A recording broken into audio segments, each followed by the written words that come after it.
Muy bien, buenos días para todos. Ya creo que estamos en un mejor clima, ¿no es cierto? Uno viene a la mañana temprano a ver cuánto está el dólar. Para los que vienen de afuera, ojalá que haya subido. Para los que vivimos acá, ojalá que no. Entre paréntesis, bienvenidos a todos los que vienen de otros países de Latinoamérica. Y creo que vale la pena insistir en la importancia de este simposio porque esta organización iCáncer ha puesto por primera vez en Latinoamérica la temática de cuidados paliativos como específica de un simposio. Y en ese sentido me parece que es justo reconocer el liderazgo de Jorge Dureaume, que se ha cargado esta responsabilidad que de algún modo algunos secundariamente compartimos. Así que gracias, Jorge, y por supuesto gracias a los compañeros de la mesa. Esa foto de los tres chiflados nos identifica bastante. Esto lo paso con...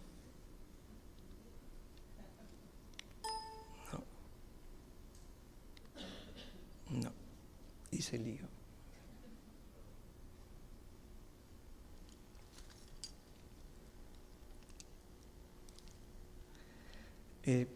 Vamos a la primera y después la segunda. ¿Sí? Ahí está, sí.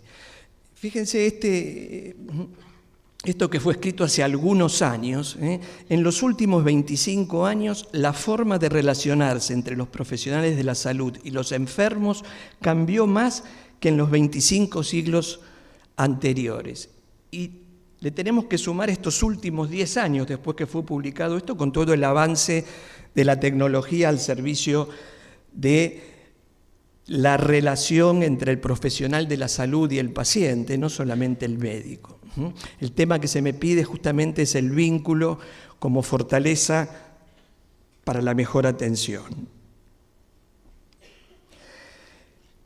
Ese vínculo históricamente sabemos que tuvo un carácter más paternalista, donde al profesional se le exigía más desde la beneficencia y al paciente se le exigía confianza esencialmente. Y bueno, esto se ha venido modificando y hoy hay una cantidad de modelos de relación médico-paciente o más ampliamente profesional-paciente, entre los cuales cada vez hay más publicaciones refiriendo las ventajas de los modelos paternalistas. La esencia de estos modelos es que son interactivos, dinámicos, personales, comprometedores, comunitarios. Creo que en los que los traía antes Gustavo y Ernesto está claramente enmarcado en este modelo propuesto. Y dentro de los modelos particularmente se destaca, muy traído de la mano de la bioética clínica aplicada, el modelo deliberativo, enmarcado por tres condiciones esenciales: el cuidado, sustentado en la empatía y animado por la compasión.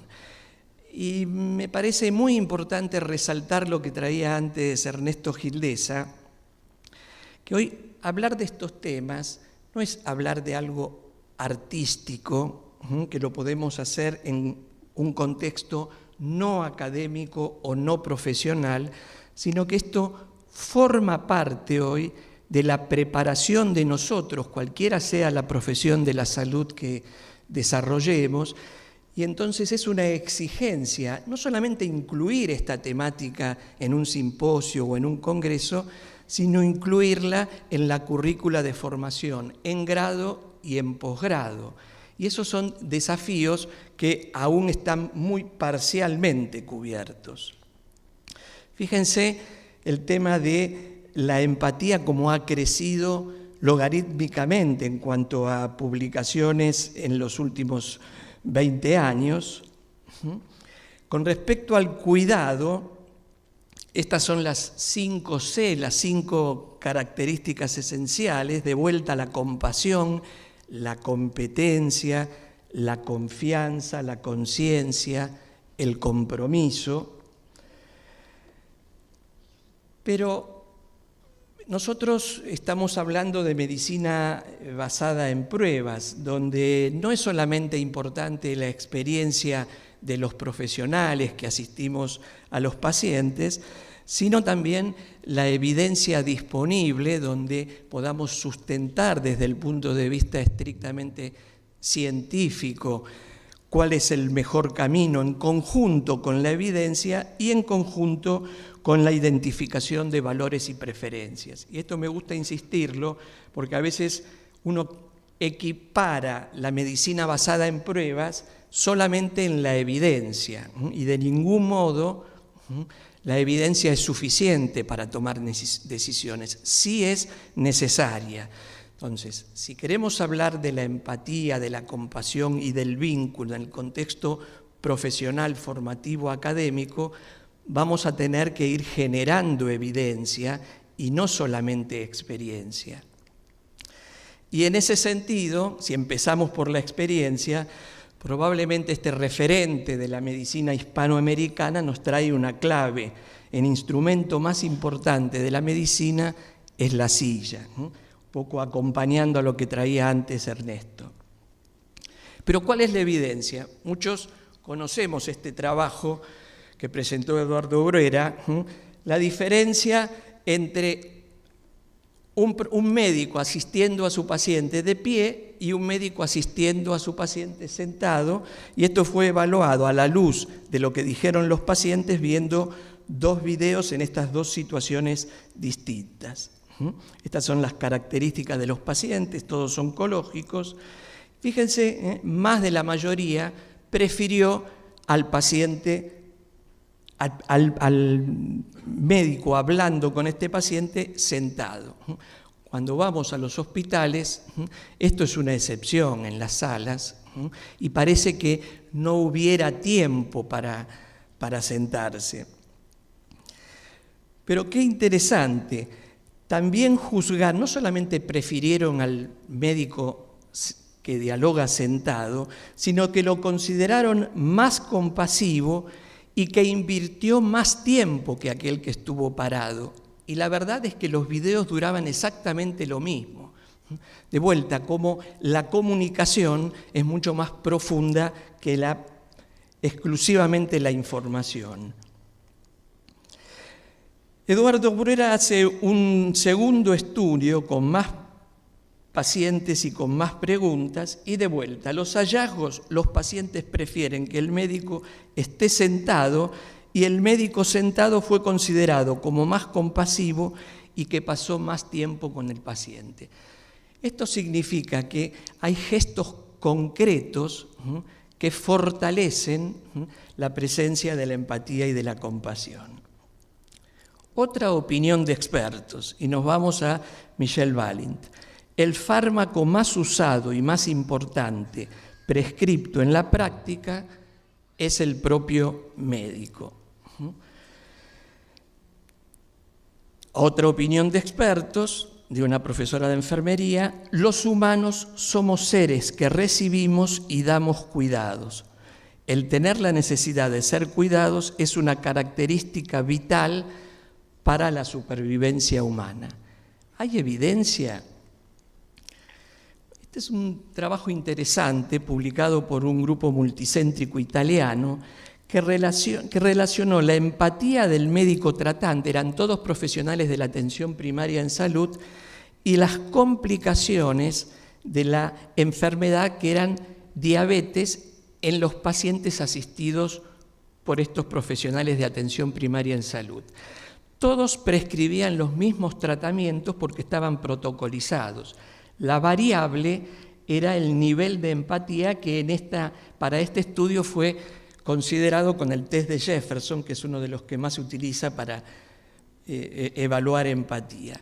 ¿Cuál fue el resultado? Que aquellos pacientes que eran asistidos por médicos con mejor score en el test de empatía tuvieron menos complicaciones graves, menos consultas a las guardias de los hospitales y más adherencia a los tratamientos.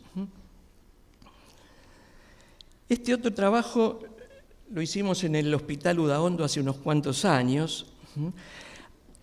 en un grupo de pacientes con cáncer de esófago que tenían babeo porque no podían tragar la propia saliva. Entonces, ¿cuál fue este proyecto de investigación? Administrarle de manera ciega a un grupo atropina para tratar de reducir el volumen de la saliva y a otro grupo placebo. Es interesante que la población de pacientes pertenece a una condición socioeconómica desfavorable, la amplia mayoría con antecedentes de alcoholismo, aislamiento, dificultad en los vínculos familiares, etc. Fíjense que hubo un 40% de respuesta a la atropina, pero un porcentaje aún mayor al placebo, porque lo que valoraban esos pacientes que estaban en protocolo de investigación era que cada 8 horas y por una semana seguida había un médico que se acercaba a preguntarle cómo se sentía, qué preocupaciones tenía, no solamente el babeo. Y esto creo que es uno de los justificativos de esa alta respuesta al placebo que tiene que ver con la relación terapéutica. Este otro trabajo, también de Eduardo Bruera, cuando no, de metilfenidato en fatiga con pacientes con cáncer, los pacientes recibían llamados del enfermero cada 2 o 3 horas y ese grupo que solo recibía placebo mejoró la fatiga, el sueño nocturno y otros síntomas y apreciaba mucho ese diálogo, ya no con el médico, era con un enfermero. Pero Bruera fue más allá y hizo un trabajo semejante de metilfenidato versus placebo, comparando además que llamara al enfermero o que ese llamado telefónico sea por un asistente no profesional. Los llamados telefónicos, ya sea del enfermero o del asistente, dramáticamente mejoraron la fatiga y otros síntomas. ¿Qué estamos diciendo? Que ya no es solamente el desarrollo de la relación y la comunicación entre el médico y el paciente, sino de cualquiera de los integrantes del equipo, incluso alguien no profesional. Y además que la tecnología tan básica como un teléfono puede fortalecer esa comunicación. No siempre consideremos a la tecnología como un problema o un riesgo, sino al revés, como una posibilidad de mejorar la comunicación.